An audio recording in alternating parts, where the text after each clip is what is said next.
Hi, I'm Dr. Yomi Adeyemi, and as you can probably tell from the title and the thumbnail, this episode is a little different. It's personal. You know, working in urgent care, I've seen just about everything. Broken bones, freak accidents, you name it. But lately, I keep running into the same thing over and over. It's not the kind of diagnosis you circle red on a chart. It's something bigger than that. It's quiet and slow, and it's everywhere. The truth is, nearly every case I see, no matter how different they look on the surface, keeps tracing back to this one underlying problem. And it's not just a problem in my clinic. It's become the health crisis of our time. It's the reason behind so many tragedies, including one that hit my own family. Today, I'm pulling back the curtain on what's really killing us in America. One patient, one family, one story at a time. This is Urgent Care Uncovered.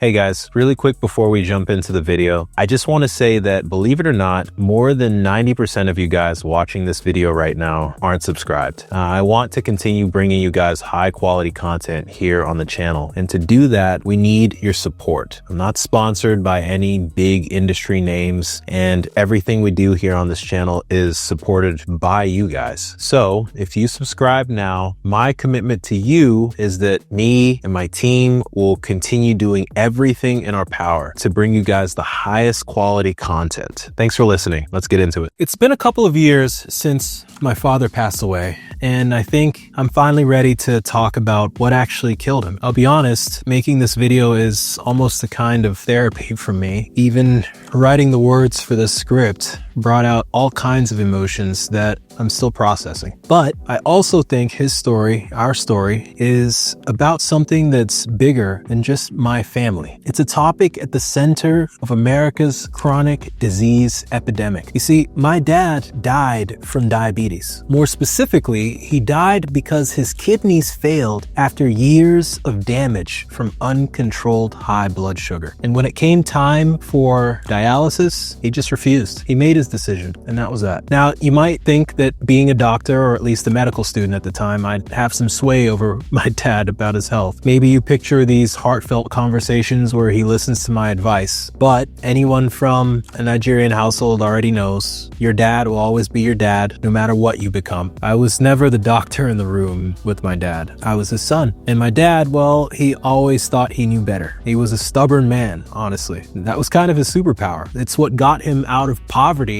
in rural Nigeria and pushed him across the ocean to America, where he built a successful career as a bridge engineer. But it was also his greatest liability, especially when it came to food. You see, my dad had very particular tastes. Now, my Nigerians out there, you probably already know. We're talking fufu with egusi stew, okra soup, eba, amala, the food he grew up on. And back in Nigeria, this is survival food. It's the fuel that you eat to get you through real labor, calorie dense. But here in America, surrounded by abundance, processed foods, and way less physical work, and this diet turned into his biggest health liability. The heavy carb-based foods became a direct threat to his health. Every meal was a fight. I'd often sit at the table and make a point of eating only the stew, for example, no carbs. And I'd say, hey dad, if you could just cut out the carbs and maybe cut back on the seed oils in the stew, this would actually be a good meal for you.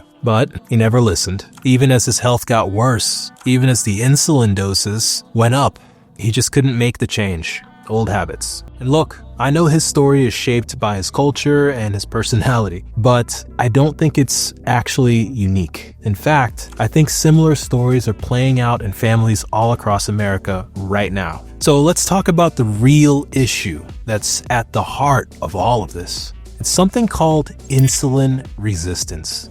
Most people probably haven't even heard of it, but the reality is it's quietly wrecking millions of lives, including my dad's. The CDC says more than 1 in 3 American adults already has pre-diabetes right now, and most of them don't even know it. This isn't just a few unlucky folks. This is mainstream America now. Doctors and scientists are calling it an epidemic in the making. It's in every community, and you don't really have to look far. You guys know this. You can see it at the family cookout, at church, in the break room, at work, even right at your own dinner table. So if you've never even heard the words insulin resistance, don't feel bad. You're certainly not alone. But you need to know what it is, because it's the silent root cause behind the explosion of chronic illness in this country. And it's probably already touched someone that you love. Let's break this down. Insulin is a hormone made by your pancreas. You can think of it like a key. When you eat, especially carbs like rice, bread, or fufu, your blood sugar rises.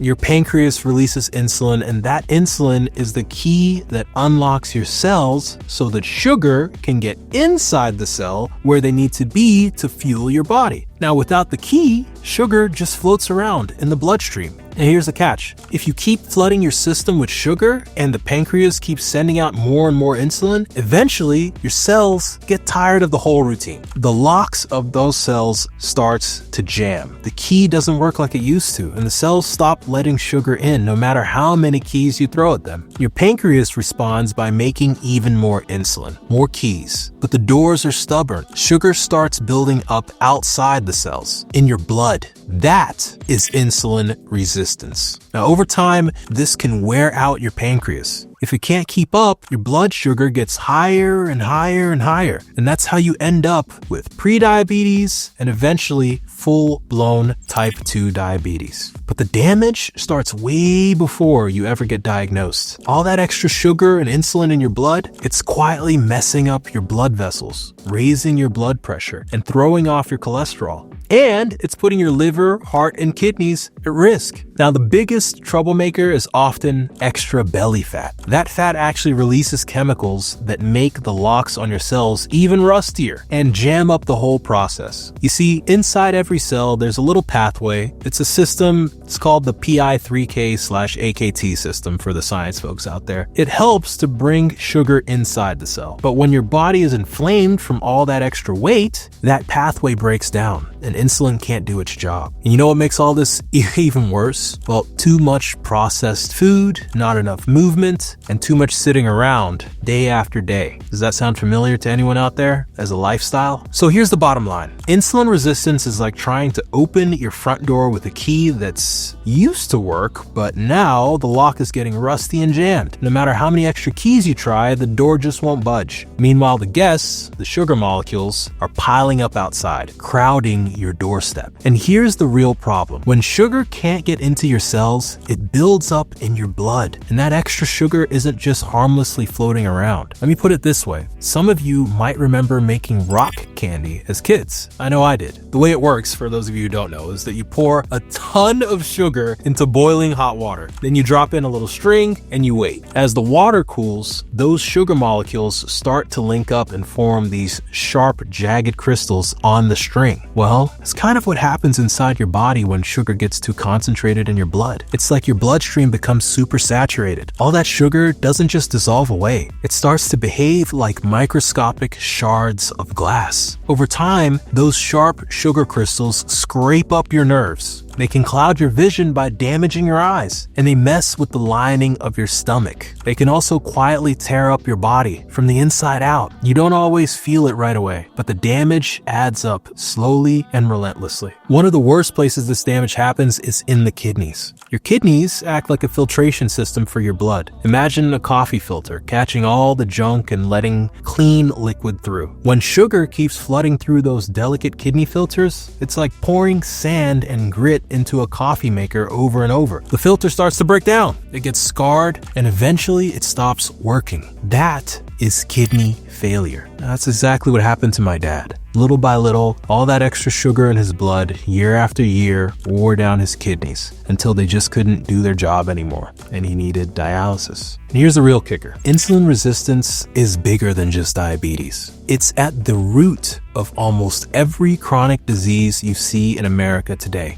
Now, if that story didn't do it for you, then let's make it real. Watch what happens when sugar and insulin pile up in your system. Not just your blood, but everywhere. First stop, your heart. Insulin resistance means your blood vessels get stiff, inflamed, and start to clog up, setting you up for heart attacks and strokes. It raises blood pressure and loads your bloodstream with the kind of cholesterol that clogs your pipes. Next up, your liver. Excess sugar and insulin get turned into fat right inside your liver. Over time, that liver becomes swollen and clogged with fat. This is something called fatty liver disease. And your brain? Well, high blood sugar and insulin resistance raise your risk for stroke. It can mess with your memory, and they've even been linked to early dementia. And the real driver behind all of this? Well, it's our food. Way too many carbs, way too much sugar, processed junk, fried up in cheap seed oils. Stuff that was never meant to be a mainstay of anyone's diet.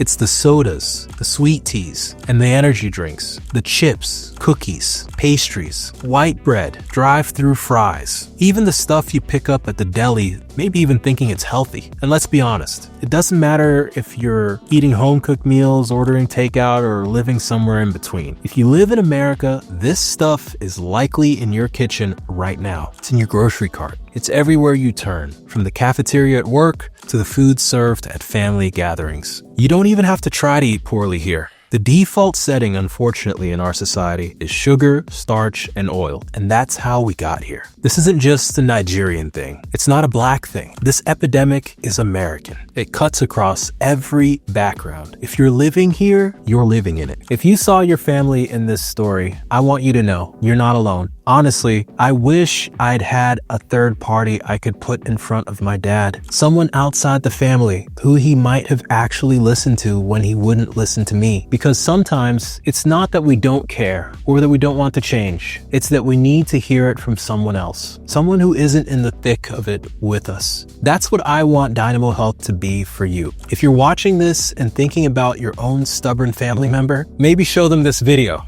Maybe let my story be the thing that starts a different conversation, one that hopefully leads to a different choice and maybe a better outcome. If I can be that third-party voice for your family, the one who can say the hard things, explain the science, and break it down in a way that actually lands, let's use that. Because if sharing my experience can help just one person make a better decision, then my dad's story wasn't just a tragedy. It becomes a tool for change. This is bigger than any one family. It's about legacy and survival and love. Drop a comment below. Let me know if you see your own family in this story and what changes you might be making. And subscribe if you want real talk about medicine, culture, and the truths they don't teach you in school. I've been Dr. Yomi Adeyemi. Thanks for watching this episode of Urgent Care Uncovered. And as always, be blessed and stay dynamic. Peace.